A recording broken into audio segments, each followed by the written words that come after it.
حضرت عباس رضی اللہ عنہ کہتے ہیں کہ میں رسول اللہ صلی اللہ علیہ وسلم کی خدمت میں حاضر ہوا اور میں نے ان سے کہا کہ مجھے کوئی دعا بتائیے جو میں بہت پڑھوں. تو رسول اللہ صلی اللہ علیہ وسلم نے کہا کہ آپ چچا بھی ہیں میرے. انہیں مخاطب کر کے کہا کہ اے میرے چچا آپ یہ دعا پڑھا کریں اللہم انی اسألک المعافاۃ فی الدنیا والآخرہ. تو اس میں عافیت کا تذکرہ ہے. بلکہ حضرت عباس کہتے ہیں میں پھر آیا تو دوبارہ سے انہوں نے مجھے یہی دعا سکھائی. تو اس دعا سے اس طرف کچھ لوگ اشارہ کرتے ہیں کہ دیکھیں سب سے جو قیمتی چیز ہے انسان کی زندگی میں وہ صحت ہے, وہ خوش رہنا ہے, وہ عافیت ہے. عافیت کے بہت سے ترجمے ہمارے لوگوں نے کیے ہوئے, لیکن ایگزیکٹلی عافیت کو آپ نے کیسے سمجھا اور کیا واقعی ہی یہ دعا اتنی امپورٹنٹ ہے کہ انسان, جیسے ایک اور حدیث میں آتا ہے نا کہ بہترین زندگی وہ ہے جو بہت طویل ہو اور اس میں نیک اعمال کیے جائیں. تو لانجیوٹی پہ بہت آج کل بات ہوتی ہے. جیپنیز کی مثال دی جاتی ہے کہ دیکھو ان کی عمریں بہت زیادہ ہیں. مسلمس کی بات کی جائے تو ہماری ایوریج ایج کم ہے. تو اس کی خواہش کرنا ایک لمبی عمر کی, پھر یہ کہ خوش رہنا ہر انسان چاہتا ہے, صحت مند رہنا ہر انسان چاہتا ہے. تو عافیت صحت کا ہی نام ہے. آپ کیا سمجھتے ہیں؟ یہ الفی گزارش ہے کہ عربی جو ہے وہ ام الالسنہ ہے, زبانوں کی ماں ہے. تو میں ایسی جگہ پہ جہاں پہ مختلف تراجم ہمیں ملتے ہیں میں ان سب کو اس میں سمو دیتا ہوں. صحیح. میں نہیں سمجھتا کہ اس میں سے کوئی چیز خارج ہے. ہماری عاقبت بھی ہے, ہماری جسمانی صحت بھی ہے, ہماری روحانی صحت بھی ہے, ہمارے ماحول کی اور ہمارے بیہیویئر کی, یہ ساری چیزیں اس عافیت میں آتی ہیں. یعنی اتنی جامع دعا ہے. یعنی عافیت کا مطلب یہ ہے کہ میرے شر سے آپ محفوظ ہیں, یہ بھی عافیت ہے. واہ. میرے اپنے ہی شر سے میں بھی محفوظ رہوں, صحیح, وہ بھی عافیت ہے. کیا بات. میری جو صحت ہے کہ میں کوئی بیماری میرے اوپر غلبہ نہ پائے, یہ بھی عافیت ہے. بالکل ٹھیک. میری سوچوں کی پازیٹیوٹی بھی عافیت ہے. تو اس لیے عافیت ایک بڑا ہی وسیع لفظ ہے. صحیح. اور اسی طرح عربی کے جتنے بھی لفظ ہیں بڑے وسعت رکھتے ہیں. اس میں ایک آدھ ترجمہ کر کے مخل نہیں کرنا چاہیے. بالکل صحیح. تو وسیع القلبی سے سب چیزوں کو سوچنا چاہیے. تو اس لیے سارے ہی تراجم اس کے اندر آ جاتے ہیں. بالکل. دنیا بھی آتی ہے اور آخرت بھی آتی ہے. کیا بات ہے. تو اس لیے نبی کریم نے فرمایا نا کہ ہمیں دعا کی جو تلقین کی گئی وہ کیا ہے, ربنا آتنا فی الدنیا حسنہ وفی الآخرۃ حسنہ وقنا عذاب النار. تو یہ جو دنیا اور آخرت کی جو بھلائیاں ہیں وہ بھی اسی عافیت میں آتی ہیں. صحیح صحیح. تو اس لیے ہمیں طبی نقطہ نظر سے ہم دیکھتے ہیں کہ صرف جسم جو ہے اس کی ہمارے تمام آرگنز کی فزیالوجی ٹھیک ہو, یہ عافیت ہے. فار ایگزامپل کہ اگر پینکریاز جو ہیں وہ انسولین پیدا کر رہے ہیں تو یہ عافیت ہے. واہ. اسی طرح اگر آپ کی تھائرائڈ جو ہے وہ اگر تھائروکسن پیدا کر رہے ہیں پراپر ٹھیک سے تو وہ عافیت ہے. امیزنگ. تو اس طرح ہر عضو جو ہے نا وہ جو صحیح کام کر رہا ہے وہ عافیت ہے. بالکل ٹھیک. اس لیے اس کو جب بھی دعا مانگی جائے نا تو یہ مانگی جائے کہ یا اللہ اس عافیت سے مراد اس دنیا سے لے کے آخرت تک روز محشر میں سیدھے راستے پہ ہی چلوں اور میں اللہ ہی کو اپنی منزل و مقصود جانوں. کیا بات ہے. یہ عافیت ہے. یعنی جو اللہ کا ورلڈ آرڈر ہے اسی پہ چلوں, میری باڈی بھی اس کو فالو کرے, میری سوچیں, ایوری تھنگ. ایگزیکٹلی, اور یہی عافیت ہے. یہی عافیت ہے. ایک اور جو ہے میرے ذہن میں کویسچن تھا کہ سورہ البقرہ میں آئی گیس 168 نمبر آیا ہے, اس میں اللہ حکم دیتے ہیں کہ طیب ڈائٹ کھاؤ, پاکیزہ خوراک جو ہے وہ کھاؤ, اور بلکہ اگلی ہی بات یہ کی جاتی ہے اور شیطان کے قدموں کی طرف نہ چلو, یعنی فٹ سٹیپس آف شیطان کی طرف نہ جاؤ. تو اس میں بھی آج کل بہت بات ہو رہی کہ طیب ڈائٹ ہے کیا یہ آرگینک ڈائٹ کا نام طیب ڈائٹ ہے, جیسے کہ خالص جو چیزیں ہیں, جو آج کل ڈبے کی خوراک آپ کو پتہ ہے فاسٹ فوڈ ہے, پھر جینیٹیکلی ماڈیفائڈ فوڈز پوری ایک انڈسٹری ہے. تو کیا وہ طیب ڈائٹ نہیں ہے, وہ ناپاک ڈائٹ ہے, اور پاکیزہ صرف وہ ہے جو بس ہمیں نیچرلی مل رہی ہے؟ اس میں درجات ہوتے ہیں, خوراک ہو یا کوئی بھی دنیا کی چیز ہو اس میں درجے ہوتے ہیں. صحیح. A+ ہے, A ہے, B ہے, C ہے. تو طیب کا پھر وہی معنی, عربی کا لفظ, اس کا معنی عام طور پہ عرب جب کسی سے پوچھتے ہیں نا کہ کیف حال ہو, تمہارا حال, تمہاری طبیعت کیسی ہے, تو آگے سے جواب حسن بھی کہتے ہیں, طیب بھی کہتے ہیں. جی ایسے ہی. اب طیب کا مطلب کیا ہے کہ انسان کا جو جسم ہے وہ اچھی حالت میں ہے. تو ایک تو ہم اس سے یہ ترجمہ لیتے ہیں کہ اگر غذا تازہ ہے، عمدہ ہے، وہ طیب ہے. صحیح. اگر وہ باسی ہے تو وہ غیر طیب ہے. باسی چیز جو ہے وہ اپنی بہت ساری چیزیں وقت سے کھو دیتی ہے. صحیح. یا تو اسے پروسیس کیا جائے، مثال کے طور پہ کہ دودھ ہے، ہم دودھ کو جب پنیر کی شکل میں لے جاتے ہیں صحیح تو پروسیسنگ ہو جاتی ہے، پھر وہ پڑا رہے نا کئی مہینے پڑا رہے یا برسوں پڑا رہے تو وہ طیب ہی کہلائے گا. اچھا. کیونکہ وہ پروسیس ہو چکا ہے، اس میں سے جو خرابی کی چیزیں تھیں وہ نکال دی گئی ہیں. ٹھیک. پھر ٹھوس ہو گیا. صحیح. اسی طرح بہت ساری چیزیں جو آرگینک چیزیں جو ہم کھاتے ہیں ان کی اگر شکل نیچرل پروسیس سے بدل دی جائے تو وہ طیب رہتی ہے. ٹھیک.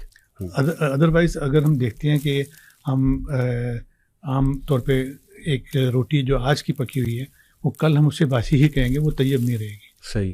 تو اس لیے غذا کے حوالے سے تو یہی ہے کہ اس کے گریڈ میں فرق آ جاتا ہے. اب جہاں تک آپ کے سوال کا دوسرا تعلق ہے کہ کیا جو نان آرگینک ہیں یا جو جینیٹیکلی پروڈیوسڈ جو ہیں غذائیں ہیں، یہ پھر سیکنڈ کیٹیگری میں آئیں گی. یہ A+ میں نہیں رہیں گی. صحیح. ہیں تو وہ طیب، لیکن ان کا گریڈ وہ نہیں ہے. کس حوالے سے گریڈ وہ نہیں؟ یعنی فوائد کے حوالے سے؟ فوائد کے حوالے سے. صحیح. طبی نقطہ نظر کے حوالے سے. ٹھیک ٹھیک. مثال کے طور پہ کہ یہ آرگینک ایگ جو آتا ہے جسے ہم دیسی انڈا کہتے ہیں، بعض جگہ سے براؤن ایگ کہتے ہیں یا وائلڈ ایگ کہہ دیتے ہیں. یہ جو انڈا ہے یہ ہیچیبل ہے. اچھا. جبکہ برائلر جو انڈا ہے وہ ہیچیبل نہیں ہے. صحیح. اب اس میں کیا فرق ہے؟ میں باقی سائنس کی کوئی اور بات ہی نہیں کروں گا، صرف نتائج کو آپ کے سامنے رکھوں گا کہ ایک انڈا جو ہے وہ اگلا پروڈکشن کی صلاحیت ہی نہیں رکھتا. صحیح. اور دوسرا جو ہے وہ رکھتا ہے. تو کیا دونوں برابر ہو جائیں گے؟ بالکل نہیں، کبھی نہیں برابر. نتائج کے حوالے سے ہو سکتے ہیں. بھلے ہی اس میں سائنسدان یہ کہتے ہیں جی کہ اس میں جو ہے نا منرل زیادہ ہے، اس میں پوٹاشیم زیادہ ہے، اس میں کوئی بھی اجزاء اس میں سے زیادہ پائے جاتے ہیں. اس سے ہمیں غرض نہیں ہے. صحیح. ہمیں نتائج سے غرض ہے.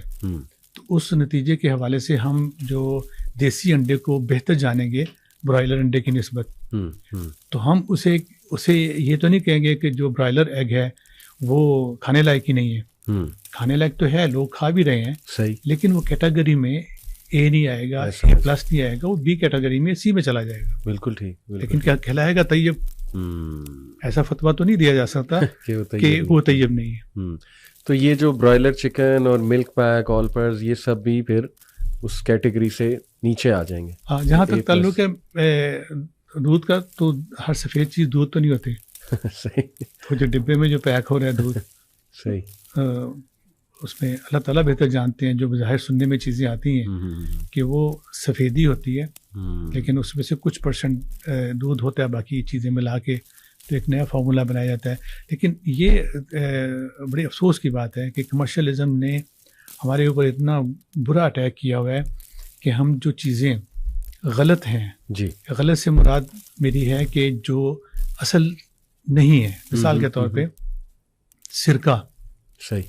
سرکہ بنتا ہے پھلوں کے رس سے. کوئی بھی سورس ہو، گنا ہو، انگور ہو یا انار ہو، سرکہ اس سے بنتا ہے. صحیح. جبکہ مارکیٹ میں آپ جائیں تو جو ایسٹک ایسڈ سے بنا ہوتا ہے وائٹ ونیگر، اس کا نام ونیگر کیوں رکھا گیا؟ اگر آپ نے مارکیٹ کرنی ہے تو اس کا نام کو اور رکھ لو. صحیح. سرکہ رکھنے کی کیا ضرورت ہے؟ اسی طرح اگر آپ شکل بنا لیتے ہیں آئل کی، گھی سے مماثلت کرتے تو وہ بناسپتی ہے، اسے گھی کو کہتے ہیں. اسے بیچنے کے لیے گھی ساتھ لگانا پڑتا ہے. اس لیے فارمولہ جو پاؤڈر ہے اس کو بیچنے کے لیے دودھ کہنا پڑتا ہے. بالکل ٹھیک. تو یہ اصلی نام کیوں لگائے جاتے ہیں؟ یہ کمرشلزم کا ایک بہت بڑا وار ہے کہ جو چیزیں نان آرگینک یا فارمولیٹڈ ہوتی ہیں انہیں کو اصل کا نام دے کے تو بیچ دیا جاتا ہے، تو لوگ پھر وہی سمجھ کے کھانا شروع کر دیتے ہیں. تو یعنی کرکس یہ ہے آپ کی باتوں کا کہ جو نیچرل فوڈ ہے وہی اسی کو فروغ دیا جائے. فیملیز بھی کوشش کریں کہ وہی کھائیں، بلکہ اگا بھی لیں اپنے ہاں، تو اس میں بھی میں سمجھتا ہوں ایک آسانی ہے. کئی میرے جاننے والے ہیں کہ وہ خود ہی سبزیاں بھی اگا رہے ہیں، مرغیاں بھی رکھی ہوئی ہیں. تو یہ میرا خیال سب سے بیسٹ تو پھر یہ ہے آج کے دور میں. میں تو یہ مناسب سمجھوں گا کہ جو لوگ نیچرلی پیدا ہوئے ہیں نا جی انہیں نیچر ہی کی چیزیں لینی چاہیے, اور جو ان نیچرل طریقے سے ٹیسٹ ٹیوب بیبیز بن کے آئے ہیں دنیا میں وہ پھر ویسی خوراک کھا لیں, کیونکہ ان کی اپنی نیچر جو ہے وہ صحیح ان کی پیدائشی نیچر کے اوپر نہیں ہے. تو ایک انسان تو فطری طریقے سے پیدا ہوا ہے, تو فطرت چیز جو طیب کے لیے ہوتی ہے, صحیح, غیر طیب کے لیے ہوتی ہے, یہ تو فطرت ہے نا. بالکل فطرت ہے. تو اس لیے ہمیں تو یہی چیز فالو کرنی چاہیے کہ جو معاشرے میں جو فطری اجزاء پائے جاتے ہیں وہ کھانے پینے سے متعلق ہو یا کوئی اور بھی, صحیح, تو وہ ہمیں وہی اختیار کرنی چاہیے. ہماری طبیعت اس طرف مائل رہتی ہے اور صحت کی بحالی کے لیے یہ چیزیں معاون ہوتی ہیں. اور دیکھیں یہ کوئی لوگ کہتے ہیں نا نہیں جی بہت مہنگی ہیں وہ چیزیں, آپ کمپیئر کریں KFC کی ڈیلز کے ساتھ, مطلب وہ نٹس کو جو بادام ہیں اور باقی چیزیں ہیں, انجیر ہے اس کے کتنے فائدے ہیں, کھجور ہے, تو موازنہ کیا جائے تو کوئی فرق تو نہیں ہے پرائسز میں. لوگوں نے ایک ہوا بنایا کہ نہیں وہ تو بہت مہنگا لائف سٹائل ہے, اگر ہم اس طرف چلے جائیں گے. دودھ بہت مہنگا ہو گیا ہے, تو آل پر 1 لیٹر میرے خیال کو 275 کا مل رہا ہے, اور 1.5 لیٹر جو ہے وہ شاید 350 سے بھی اوپر پہنچا ہوا ہے. تو مہنگا تو اصل میں مجھے لگتا ہے وہ ہے جو دوسری والی سائڈ ہے. علی بھائی گزارش ہے کہ اگر تو ہم سنت پہ عمل کریں تو ہمارے بہت سارے مسئلے حل ہو جاتے ہیں. نبی نے فرمایا کہ اگر کسی کو کھانا کھانا ہے تو وہ اتنا کھائے کہ جس سے کمر سیدھی رہے, اگر زیادہ ہی کھانا ہے تو 3 حصے کر لے. صحیح, پیٹ کا ایک حصہ ٹھوس غذا کے لیے رکھ لے, پانی کے لیے رکھ لے, ایک سانس کے لیے رکھ لے. صحیح, یہی ہمیں رہنمائی ملی نا. ایسے ہی. تو آپ یہ مجھے بتائیں کہ اگر تیسرا حصہ لیتے ہیں تو وہ آرگینک چیزیں اگر لیں, مہنگی بھی ملیں بالفرض ایز کمپیئر ٹو جو آرٹیفیشیل ہیں, صحیح, تو وہ سنت کے مطابق کھائیں گے تو وہ آپ کے لیے افورڈیبل رہے گی. ٹھیک. ہم لوگ کوانٹٹی جو ہے نا وہ زیادہ لیتے ہیں, اسٹفنگ کرتے ہیں, تو جب کہ بھوک ابھی باقی ہو تو چھوڑ دینا چاہیے. صحیح, تو یہی چیزیں ہمیں مور دین انف ہو جائیں گی. بالکل ایسے ہی ہے. لیکن یہاں تو بفیز چل رہے ہیں اور